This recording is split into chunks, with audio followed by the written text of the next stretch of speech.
सुप्रभात सभी को। मैं वैभव आदित्यराज विश्वास क्लास 6 रामानुजन से आपके सामने एक कहानी बोलने जा रहा हूँ। कहानी का नाम है पेड़ का बलिदान। एक समय की बात है, एक छोटे से गांव में रामू नाम का एक नन्हा सा लड़का रहता था। उसे जंगल के एक आम के पेड़ के साथ गहरी दोस्ती हो गई थी। जैसे जैसे रामू बड़ा होता गया वैसे वैसे उसका आम के पेड़ के साथ बातें करना धीरे धीरे कम हो गया। एक दिन वह आम के पेड़ के साथ बातें कर रहा था। फिर आम का पेड़ रामू से कहा, अरे दोस्त आओ, मेरे साथ खेलो, मेरी शाखाओं पर झूमो। फिर रामू ने आम के पेड़ को कहा, मैं अभी बहुत बड़ा हो चुका हूँ, मुझे अब पेड़ के साथ खेलना अच्छा नहीं लगता है। मुझे तो बस खेलने के लिए खिलौने चाहिए, लेकिन खिलौने के लिए पैसे नहीं है। फिर आम का पेड़ रामू से कहा, मेरे पास तो खिलौने या पैसे नहीं है तुम्हें देने के लिए, लेकिन अगर तुम चाहो तो तुम मेरे आम को काट के बाजार में बेच के उनसे खिलौने खरीद सकते हो।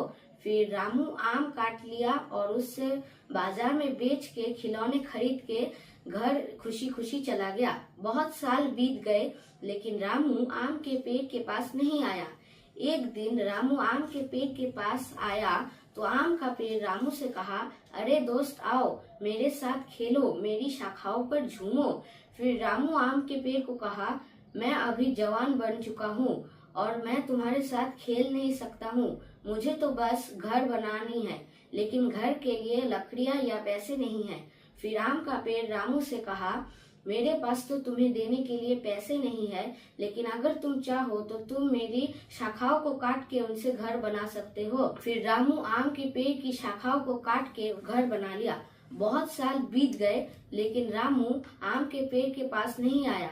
एक दिन रामू आम के पेड़ के पास आया तो आम का पेड़ रामू से कहा, अरे दोस्त आओ, मेरे साथ खेलो। फिर रामू आम के पेड़ को कहा, मैं अभी आदमी बन चुका हूँ और तुम्हारे साथ खेल नहीं सकता हूँ। मुझे तो बस चैन से जिंदगी जीने के लिए एक नाव चाहिए। फिर आम का पेड़ रामू से कहा, मेरे पास तो तुम्हें देने के लिए नाव नहीं है, लेकिन अगर तुम चाहो तो तुम मेरी तना को काट के उससे नाव बना सकते हो। फिर रामू आम के पेड़ की तना को काट के उससे नाव बनाया और नौकायान करने चला गया। कुछ साल बीत गए, लेकिन रामू आम के पेड़ के पास नहीं आया। एक दिन अचानक रामू आम के पेड़ के पास आया। फिर आम का पेड़ रामू से कहा, माफ करना दोस्त, मेरे को अभी तुम्हें देने के लिए कुछ नहीं बचा है। आम तो कब के खत्म हो गए। फिर रामू आम के पेड़ से कहा, तो क्या हुआ, मेरे पास तो अभी दांत भी नहीं है आम खाने के लिए। फिर आम का पेड़ रामू से कहा, अब तो मेरे पास टहनियाँ भी नहीं है जिस पर तुम झूम सको। फिर रामू आम के पेड़ से कहा, मैं अभी बूढ़ा हो चुका हूँ और तुम्हारे टहनियों पे झूमने की क्षमता भी नहीं है। मैं तो बस चैन से बैठना चाहता हूँ। फिर आम के पेड़ ने रामू से कहा, पेड़ की जड़ बैठने के लिए बहुत अच्छे होते हैं, तो आओ मेरी जड़ पर बैठो।